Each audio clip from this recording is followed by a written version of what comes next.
Salam planter kelapa sawit Indonesia, salam buat petani pemula. Jadi kesempatan ini adik petani lagi di kebun sawit kita ya, yang mana sawit ini bukan sawit unggul ya. Jadi sahabat-sahabat, di sini kita akan membahas masalah tentang kelapa sawit ya, yang mana cara perawatan itu berapa kali kita omongin, kita bilang agar meningkatkan hasil produksi itu harus tahu cara perawatan yang betul. Yang pertama kita bahas ini adalah yang seperti ini guys. Nah ini gulma yang seperti ini itu nggak boleh disemprot sama sekali ya sahabat petani. Ini nggak boleh disemprot ini. Ini kalau disemprot itu berbahaya terhadap perkembangan kelapa sawit, baik itu pertumbuhan kelapa sawit itu sangat berbahaya. Jadi buat sahabat-sahabat, gimana caranya untuk meningkatkan itu? Kita basmi dengan cara pakai parang kita potong. Seperti itu caranya. Yang kedua, untuk meningkatkan hasil produksi yang kita lakukan adalah pemanenan buah menggunakan buah yang udah berondol seperti ini. Nah, ini buah berondol yang seperti ini. Nah, seperti ini. Ini yang harus kita lakukan dalam pemanennya. Tidak boleh mengambil yang mentah atau yang masih kunyit, itu membuat sawit kita itu nanti produksinya tidak stabil, tidak meningkat, karena kita udah mengambil buah yang masih belum standar dalam pabrik ya.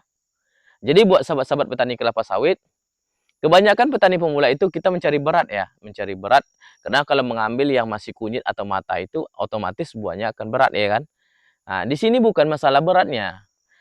Kita itu menjaga kualitas dan uh, produksi buah kita agar buah kita itu nanti kemungkinan jangan sampai trek lama. Karena setiap putaran ini, setiap putaran dari buah pelepah itu kita ambil, itu putarannya itu dalam satu buah itu bisa 1 minggu baru matang.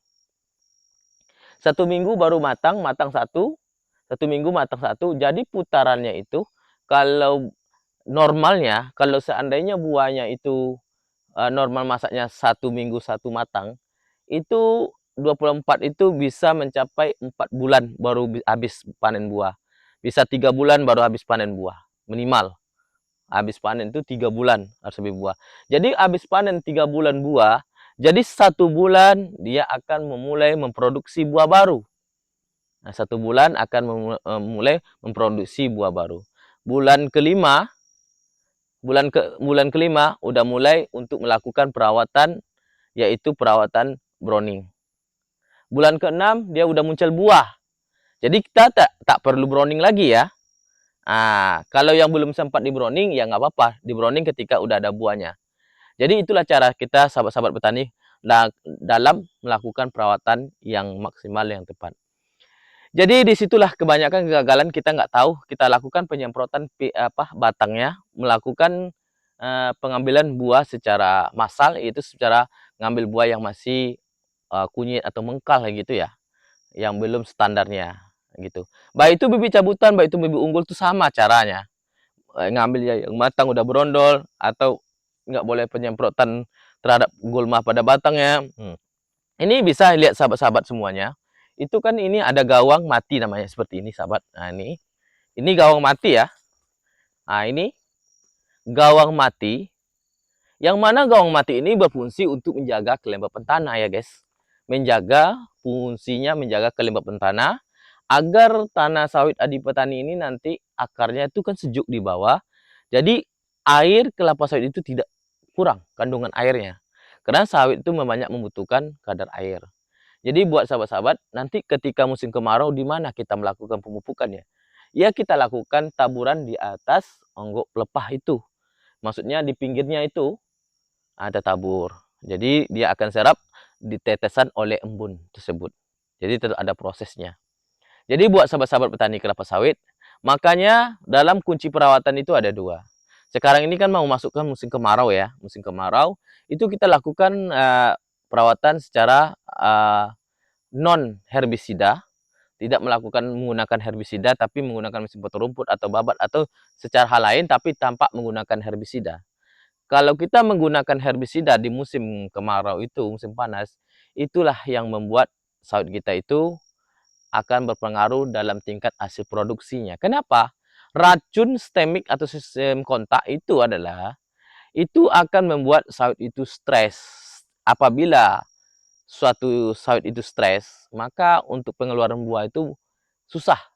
Misalnya kalau yang udah berbuah bisa buahnya masih kecil, kerdil akibatnya. Apalagi sama sekali tidak ada hasil pemupukan sama sekali. Itulah sahabat-sahabat. Jadi berondol itu inilah seperti ini, ambil yang berondol itu berfungsi untuk empat kita. Jadi buat sahabat-sahabat petani kelapa sawit, sekarang ini lagi banyak buahnya. Jadi gimana cara menjaga kualitas buah itu agar buah itu semakin besar ya? Yang menjaga kualitas buah itu besar ya kita harus menjaga kondisi air kelapa sawit, menjaga kelembapan tanah karena sawit itu membutuhkan air. Kalau tidak ada air nanti itu sawit itu buahnya bisa kecil. Nah, karena sawit ini tergantung pada air ya. Tergantung pada air. Coba lihat ada sebuah konten di media sosial lain, itu mereka tuh digali parit, itu di aliran air. Fungsinya kenapa? Kenapa kelapa sawit itu membutuhkan kadar air yang sangat cukup agar hasil produksi maksimal. Nah, bukan maksud air ini tergenang gitu kan? Bukan, menyediakan suku cadang air agar nanti pertumbuhan untuk proses nutrisinya, pengolahan nutrisinya itu fotosintesis tentu membutuhkan kadar air yang cukup agar pertumbuhannya lebih maksimal gitu. Jadi buat sahabat-sahabat petani kelapa sawit, banyak di antara kita yang mengeluh, tidak paham soal ini, tapi kita di sini tetap kasih tahu ya buat petani pemula, biarpun bibit kita cabutan, tapi kalau perawatan maksimal, pasti hasilnya maksimal. Biarpun sawit kita unggul, kita perawatan maksimal, maka hasil maksimal. Tapi kalau perawatan kita tidak maksimal, cara perawatan kita tidak tahu, cara metode kita nggak tahu, ngasal-ngasal saja, ya semprot batangnya semprot, ya. Memang sih banyak, kalau disemprot batang itu memang tidak mati, guys. Sawitnya tidak mati, cuman stres. 100% stres. Pada siapapun dibilang pasti stres. Jangankan di batang, di piringan saja disemprot, itu stres juga. Tapi stresnya nggak lama, tapi harus diabsorpsi dengan pemupukan yang cukup. Makanya di petani itu kalau ketika melakukan penyemprotan itu, pemupukan dulu, baru lakukan penyemprotan. Nah, di petani lakukan pemupukan dulu, habis itu baru lakukan penyemprotan. Jadi, habis penyemprotan 2 bulan, 3 bulan, baru kita lakukan lagi pemupukan. Gitu cara metodenya. Metode agar sawit itu tumbuhnya bagus. Sedangkan di petani ini pemupukannya cuma 2 kilo, tapi lumayan bagus kan? Lumayan. Tapi hasilnya per tahun bisa 60 ton per tahun. Ya, bukan 1 hektar ya. Oke? Salam Planter Indonesia, salam buat petani pemula agar semangat lagi. Oke.